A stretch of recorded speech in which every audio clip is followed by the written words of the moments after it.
ಸಾಮರಸ್ಯಕ್ಕೆ ಸಾಕ್ಷಿಯಾದ ಇಫ್ತಾರ್ ಸೌಹಾರ್ದ ಕೂಟ. ಶಾಸಕ ವಿಜಯಾನಂದ ಕಾಶಪ್ಪನವರ, ಎಸ್ಆರ್ ಕಾಶಪ್ಪನವರ ಸ್ಮಾರಕ ಪ್ರತಿಷ್ಠಾನ ಇಳಕಲ್ ಇವರ ಆಶ್ರಯದಲ್ಲಿ ಪವಿತ್ರ ರಂಜಾನ್ ತಿಂಗಳ ಪ್ರಯುಕ್ತ ಸೌಹಾರ್ದ ಇಫ್ತಾರ್ ಕೂಟವನ್ನು ಮದೀನಾ ಶಾದಿ ಮಹಲ್ನಲ್ಲಿ ಆಯೋಜಿಸಲಾಗಿತ್ತು. ಈ ಕಾರ್ಯಕ್ರಮದಲ್ಲಿ ಶಾಸಕ ವಿಜಯಾನಂದ ಕಾಶಪ್ಪನವರವರು ಭಾಗವಹಿಸಿ ಸಮಾಜದಲ್ಲಿ ಶಾಂತಿ, ಸಹಬಾಳ್ವೆ ಹಾಗೂ ಸಹೋದರತ್ವದ ಮಹತ್ವದ ಕುರಿತು ಮಾತನಾಡಿದರು. ಎಲ್ಲಾ ಧರ್ಮಗಳ ನಡುವಿನ ಸೌಹಾರ್ದತೆ ಮತ್ತು ಏಕತೆಯ ಅಗತ್ಯತೆಯನ್ನು ಅವರು ತಮ್ಮ ಭಾಷಣದಲ್ಲಿ ಒತ್ತಿ ಹೇಳಿದರು. ಕಾರ್ಯಕ್ರಮದಲ್ಲಿ ವಿವಿಧ ಧರ್ಮದ ಮುಖಂಡರು, ಗಣ್ಯರು ಹಾಗೂ ಸಾರ್ವಜನಿಕರು ಭಾಗವಹಿಸಿ ಪರಸ್ಪರ ಗೌರವ ಮತ್ತು ಸಹೋದರತ್ವದ ಸಂದೇಶವನ್ನು ಸಮಾಜಕ್ಕೆ ನೀಡಿದರು. ಇಫ್ತಾರ್ ಕೂಟವು ಸಾಮರಸ್ಯ, ಏಕತೆ ಮತ್ತು ಪರಸ್ಪರ ವಿಶ್ವಾಸದ ಪ್ರತೀಕವಾಗಿ ಯಶಸ್ವಿಯಾಗಿ ನಡೆಯಿತು. ಈ ಸಂದರ್ಭದಲ್ಲಿ ಮುಸ್ಲಿಂ ಬಾಂಧವರಿಂದ ವಿಶೇಷ ಪ್ರಾರ್ಥನೆ ಸಲ್ಲಿಸಲಾಯಿತು. ಕಾರ್ಯಕ್ರಮದಲ್ಲಿ ಪೂಜ್ಯ ಶ್ರೀ ಹಜರತ್ ಸೈಯದ್ ಸಾ ಮುರ್ತುಜಾ ಕಾದ್ರಿ ಹುಸೈನಿ ಉರ್ಫ್ ಫೈಸಲ್ ಪಾಷಾ, ಇಳಕಲ್ ಬ್ಲಾಕ್ ಕಾಂಗ್ರೆಸ್ ಸಮಿತಿ ಅಧ್ಯಕ್ಷ ಅಬ್ದುಲ್ ರಜಾಕ್ ತಟಗಾರ, ಇಳಕಲ್ ನಗರಸಭೆಯ ಮಾಜಿ ಅಧ್ಯಕ್ಷೆ ಶ್ರೀಮತಿ ಸುಧಾರಾಣಿ ಸಂಗಂ, ಮುಖಂಡರಾದ ಶರಣಪ್ಪ ಆಮದಿಹಾಳ, ಚನ್ನಪ್ಪ ನಾಡಗೌಡರ, ಹಾಜಿ ಸೈಯದ್ ಬಾವುದ್ದೀನ ಖಾಜಿ, ಅರುಣ್ ಬಿಜ್ಜಲ್, ಎಸ್ಜಿ ರಾಮಗಿರಿಮಠ, ಮುತ್ತಣ್ಣ ಕಲಗೋಡಿ, ಮಹಾಂತೇಶ ಹನಮನಾಳ, ಶಬ್ಬೀರ್ ಭಗವಾನ್, ಅಹಮದ್ ಸಾಬ್ ಭಾಗವಾನ, ಬಾಬು ಸಾಬ್ ಶಿವನಗುತ್ತಿ, ಮುರ್ತುಜಾ ಚಳಗೇರಿ, ರಾಘವೇಂದ್ರ ಚಿಂಚಮಿ, ಸಂಗಣ್ಣ ಗಂಜಿಹಾಳ, ಶಿವಾನಂದ ಕಂಠಿ ಸೇರಿದಂತೆ ಅನೇಕ ಗಣ್ಯರು ಉಪಸ್ಥಿತರಿದ್ದರು.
ಈ ಪವಿತ್ರವಾದ ರಂಜಾನ್ ತಿಂಗಳ ಶುಭಾಶಯಗಳನ್ನು ಕೂಡ ನಾನು ಈ ಸಂದರ್ಭದಲ್ಲಿ ತಮಗೆಲ್ಲರಿಗೂ ಕೋರ್ತಾ, ಇವತ್ತು ಬಹಳ ಪವಿತ್ರವಾದ ಈ ಒಂದು ತಿಂಗಳು.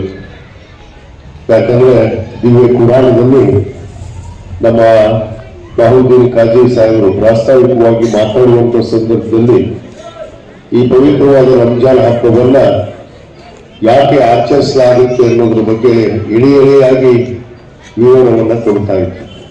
ಬಹುತೇಕ ಪವಿತ್ರವಾದ ದಿವ್ಯ ಕುರಾನವನ್ನ ಇವತ್ತು ಅನುಷ್ಠಾನ ಮಾಡಿರುವಂತಹ ಪವಿತ್ರವಾದ ತಿಂಗಳು, ಆ ತಿಂಗಳನ್ನೇ ಇವತ್ತು ಉಪಾಸನೆಯನ್ನ ಮಾಡುವ ಜೊತೆಗೆ ತಮ್ಮ ಶ್ರದ್ಧಾ ಭಕ್ತಿಯನ್ನ ಆ ಅಲ್ಲರಿಗೆ ಅರ್ಪಿಸುವ ಮೂಲಕ ಮಾನವ ಕುಲದ ವಿಮೋಚನೆಗಾಗಿ ಇವತ್ತು ಸ್ಮರಿಸುವಂತ ಈ ಪವಿತ್ರವಾದ ತಿಂಗಳ ಮಾತನ್ನು ನಾನು ಇವತ್ತು ಕೊಡಬೇಕಾಗುತ್ತೆ.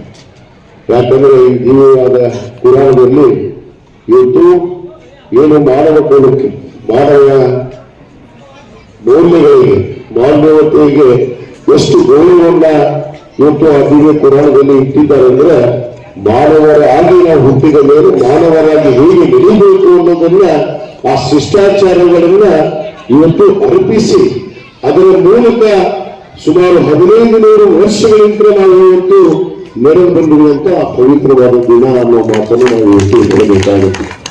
ಆ ಒಂದು ಪವಿತ್ರವಾದ ದಿನಗಳನ್ನ ಇವತ್ತು ಮಾನವ ಕುಲದ ವಿಮೋಚನೆ, ಇವತ್ತು ಎಲ್ಲರನ್ನ ಒಳ್ಳೆಯದನ್ನ ಬಯಸಿ ಎಲ್ಲರಿಗೂ ಶಾಂತಿ ನೆಮ್ಮದಿಯನ್ನ ಕೊಡುವ ಮೂಲಕ ಇವತ್ತು ಈ ಜಗತ್ತು ಎಲ್ಲ ಭೇದ ಭಾವಗಳನ್ನು ಹೊರತುಪಡಿಸಿ ಇವತ್ತು ನಾವೆಲ್ಲರೂ ಮಾನವರಾಗಿ ಮಾನವತೆಯಿಂದ ನಡೆಯುವುದನ್ನ ಕಲಿತಾಗ ನಿಜವಾಗ್ಲೂ ನಾವು ಮಾನವರಾಗೋದಕ್ಕೆ ಒಂದು ಅರ್ಥ ಇರುತ್ತೆ, ಒಂದು ಗೌರವ ಇರುತ್ತೆ ಅನ್ನೊಂದು ಮಾತನ್ನು ನಾನು ಈ ಸಂದರ್ಭದಲ್ಲಿ ಹೇಳಕ್ಕೆ ಇಚ್ಛೆ ಪಡ್ತೇನೆ. ಕಳೆದ ನಮ್ಮ ತಂದೆಯವರ ಕಾಲದಿಂದ SR ಕಾಶ್ಯಪ್ನವರ ಒಂದು ಪ್ರಾರಂಭ ಮಾಡಿದಂತ ಈ ಒಂದು ಸೌಹಾರ್ದ ಇಫ್ತಾರ್ ಕೂಟ, ಕಾಶ್ಯಪ್ನವರ ಕುಟುಂಬದಲ್ಲಿ ಈ ಇಫ್ತಾರ್ ಕೂಟವನ್ನ ಆರಂಭ ಮಾಡಿದ್ದು ನಮ್ಮ ತಂದೆಯವರು. ಆ ಒಂದು ಪದ್ಧತಿಯನ್ನು ಇವತ್ತು ನಾವು ಸದಸ್ಯರಾಗಿ ತಮ್ಮೆಲ್ಲರ ಆಶೀರ್ವಾದದಿಂದ ಇವತ್ತು ಸಾರ್ವಜನಿಕರ ಬದುಕಿನಲ್ಲಿ ಇವತ್ತು ಉಳಿಯೋದಕ್ಕೆ ಕೂಡ ಸಾಧ್ಯ ಆಗಿದೆ ಅನ್ನೋ ಮಾತನ್ನು ಕೂಡ ನಾವು ಇವತ್ತು ಮನಸಾರಿ ಹೇಳುವಂತ ಮಾತು. ಆ ಒಂದು ಪದ್ಧತಿಯನ್ನ ನಿರಂತರವಾಗಿ, ಯಾಕಂದ್ರೆ ಈ ಪವಿತ್ರವಾದ ಹಬ್ಬದಂದು ನಾವು ಏನನ್ನ ಮನಸಾರಿ ಇಚ್ಛಾಶಕ್ತಿಯಿಂದ ನಾವು ಬೇಡ್ಕೊಳ್ತೀವಿ ಅದು ಸಿಕ್ಕೇ ಸಿಗುತ್ತೆ ಅನ್ನೋದಕ್ಕೆ ಈ ಪವಿತ್ರವಾದ ರಂಜಾನ್ ತಿಂಗಳ ಸಾಕ್ಷಿ ಅನ್ನೋ ಮಾತನ್ನ ನಾವು ಅರ್ಥಿಸ್ಕೊಳ್ಬೇಕು. ಈ ಪವಿತ್ರವಾದ ಹಬ್ಬದ ಅಂಗವಾಗಿ ಇವತ್ತು ಇಫ್ತಾರ್ ಕೂಟವನ್ನ ಇವತ್ತು ನಮ್ಮ ಕುಟುಂಬದ ವತಿಯಿಂದ ನಿರಂತರವಾಗಿ ನನ್ನ ಉಸಿರಿನವರೆಗೂ ಈ ಇಫ್ತಾರ್ ಕೂಟವನ್ನ ಖಂಡಿತವಾಗಿ ನಮ್ಮ ಕುಟುಂಬ ಸದಸ್ಯರು ನಡೆಸಿಕೊಂಡು ಮುಂದುವರಿತೀವಿ ಅನ್ನೊಂದು ಮಾತನ್ನ ಹೇಳ್ತಾ ಇವತ್ತು ಏನು ಇವತ್ತು ಪವಿತ್ರವಾದ ಹಬ್ಬದ ಆಚರಣೆ ಅಂಗವಾಗಿ ನಾವೆಲ್ಲ ಇಲ್ಲಿ ಸೇರಿದ್ದೀವಿ. ಅದರ ಜೊತೆಗೆ ಇದರ ನೇತೃತ್ವವನ್ನ ಕಳೆದ 2-3 ವರ್ಷಗಳಿಂದ ನಮ್ಮ ಇಳಕಲ್ ಬ್ಲಾಕ್ ಕಾಂಗ್ರೆಸ್ಸಿನ ಅಧ್ಯಕ್ಷರು ಆತ್ಮೀಯ ಸ್ನೇಹಿತರಾದಂತ ಅಲ್ಹಾಜ್ ಅಬ್ದುಲ್ ರಜಾಕ್ ತೆತಗಾರ್ ಅವರು ಇವತ್ತು ನಮ್ಮ ತಾಲೂಕಿನ ಎಲ್ಲ ಗ್ರಾಮಗಳಲ್ಲಿರುವಂತಹ ಮಸೀದಿಗಳಿಗೆ ಈ ರಂಜಾನ್ ತಿಂಗಳ ಈ ಪವಿತ್ರವಾದ ದಿನಗಳನ್ನು ಆ ಸೌಹಾರ್ದ ಇಫ್ತಾರ್ ಕೂಟವನ್ನ ಎಲ್ಲ ಕಡೆಗೂ ಕೂಡ ಆಚರಣೆ ಮಾಡೋದಕ್ಕೆ ಇವತ್ತು ಅವರು ಸ್ವತಃ ನಿಂತು ಜವಾಬ್ದಾರಿಯನ್ನು ತೆಗೆದುಕೊಂಡು ಇವತ್ತು ಆಚರಣೆಯನ್ನ ಮಾಡೋದಕ್ಕೆ ಅನುಕೂಲ ಮಾಡಿಕೊಂಡಿದ್ದಾರೆ. ಈ ವೇದಿಕೆ ಪರವಾಗಿ ನಾನು ವಿಶೇಷವಾದ ಕೃತಜ್ಞತೆಗಳನ್ನ ಧನ್ಯವಾದಗಳನ್ನ ಅಬ್ದುಲ್ ರಜಾಕ್ ತೆತಗಾರ್ ಅವರಿಗೆ ನಾನು ಇವತ್ತು ಹೇಳ್ತಾ ಈ ಕಾರ್ಯಕ್ರಮದಲ್ಲಿ ನಮ್ಮ ಬಾವುದ್ದೀನ್ ಕಾವಿ ಸಾಹೇಬ್ ಅನೇಕ ವಿಚಾರಗಳನ್ನು ಇವತ್ತು ಇಲ್ಲಿ ಮಾತಾಡಿದ್ರು. ಇವತ್ತು ದೇಶದಲ್ಲಿ ನಡೀತಿರುವಂತ ಇವತ್ತು ಕಂದಾಚಾರ, ಇವತ್ತು ಯುದ್ಧಗಳು, ಇವತ್ತು ಮಾನವನ ವಿರುದ್ಧ ಯುದ್ಧವನ್ನು ಹುಡಿಸುವಂತ ಕಾಲದಲ್ಲಿ ನಾವು ಇವತ್ತು ಬಂದಿದ್ದೀವಿ. ಇವತ್ತು ದೇಶದ ಯುದ್ಧಗಳು ನಡೆದಿದ್ದಾವೆ. ಅದು ನಮ್ಮ ದೇಶಕ್ಕೂ ಧಾರೆ ಆಗುವುದರಲ್ಲಿ ಸಂದೇಹವಿಲ್ಲ ಅನ್ನೋ ಮಾತನ್ನು ಕೂಡ ನಾವು ಈ ವೇದಿಕೆ ಮುಖಾಂತರ ಹೇಳಬೇಕಾಗತ್ತೆ. ಯಾಕಂದ್ರೆ ಅವರು ಹೇಳಿದ ಒಂದೇ ಮಾತಿನಲ್ಲಿ ಮಾನವೀಯತೆಯಿಂದ ಈ ಯುದ್ಧಗಳನ್ನು ನಿಲ್ಲಿಸಬೇಕು, ಮನುಷ್ಯನನ್ನು ಮನುಷ್ಯನಾಗಿ ಕಂಡು ಮಾನವ ಕುಲಕ್ಕೆ ನಾವು ಇವತ್ತು ಗೌರವವನ್ನು ಕೊಡಬೇಕಾದ್ರೆ ಈ ಯುದ್ಧಗಳನ್ನು ನಡೀಬಾರದು ಅನ್ನೋದನ್ನ ಇವತ್ತು ಖಂಡಿಸಿ ಈ ವೇದಿಕೆ ಮುಖಾಂತರ ಅವರು ಏನು ಹೇಳಿದ್ದಾರೆ, ನಾನು ಕೂಡ ಅದಕ್ಕೆ ಬೆಂಬಲವನ್ನು ಸೂಚಿಸ್ತೇನೆ. ಯಾಕಂದ್ರೆ ಈ ಯುದ್ಧಗಳು ಆಗ್ಬಾರ್ದು.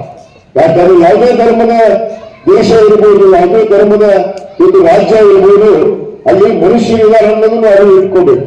ಮನುಷ್ಯರ ಜೊತೆಗೆ ಅವರಿಗೆ ಅನ್ನ ಬಸವಣ್ಣನವರು 12ನೇ ಶತಮಾನದಲ್ಲಿ ಒಂದು ಮಾತನ್ನು ಹೇಳ್ತಾರೆ, ದಯವೇ ಧರ್ಮದ ಮೂಲವಯ್ಯ, ದಯವೇ ಧರ್ಮದ ಮೂಲವಯ್ಯ, ದಯಬೇಕು ಸಕಲ ಪ್ರಾಣಿ ಪಕ್ಷಿಗಳಿಗೆ, ಅದೇ ದಯವೇ ಧರ್ಮದ ಮೂಲವಯ್ಯ ಅಂದ್ರೆ ದಯ ಧರ್ಮದ ಯಾವುದು ಅಂತ ಹೇಳ್ತಾರೆ.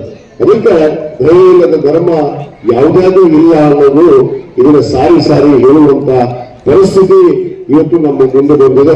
ಯಾಕಂದ್ರೆ ಅದನ್ನು ನಾವೇ ಇಟ್ಕೊಳ್ತಾ ಇದ್ವಿ.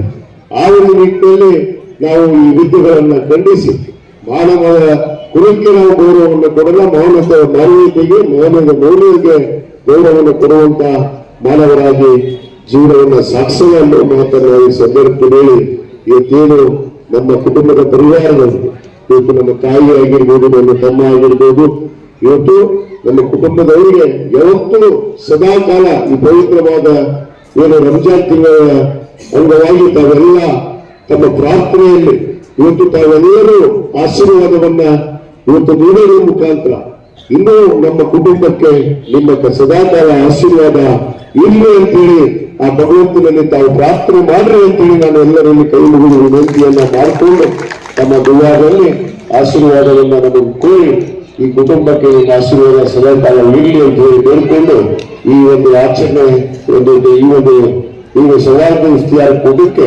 ಆಗಮಿಸಿರುವಂತಹ ತಮಗೆಲ್ಲರಿಗೂ ಗ್ರಾಮೀಣ ಮಠದಿಂದ ಮತ್ತು ಹುಡುಗುಂಡು ಇಳಕಲ್ಲಿಂದ ಎಲ್ಲ ಗ್ರಾಮಗಳಿಂದ ಆಗಮಿಸಿರುವಂತಹ ಎಲ್ಲ ಸಮಾಜದ ಗುರು ಹಿರಿಯರಿಗೆ ಧನ್ಯವಾದ ಅರ್ಪಿಸಿ ನನ್ನ ಮಾತನ್ನು ಮುಗಿಸ್ತೇನೆ. ಜೈ ಹಿಂದ್, ಜೈ ಕರ್ನಾಟಕ.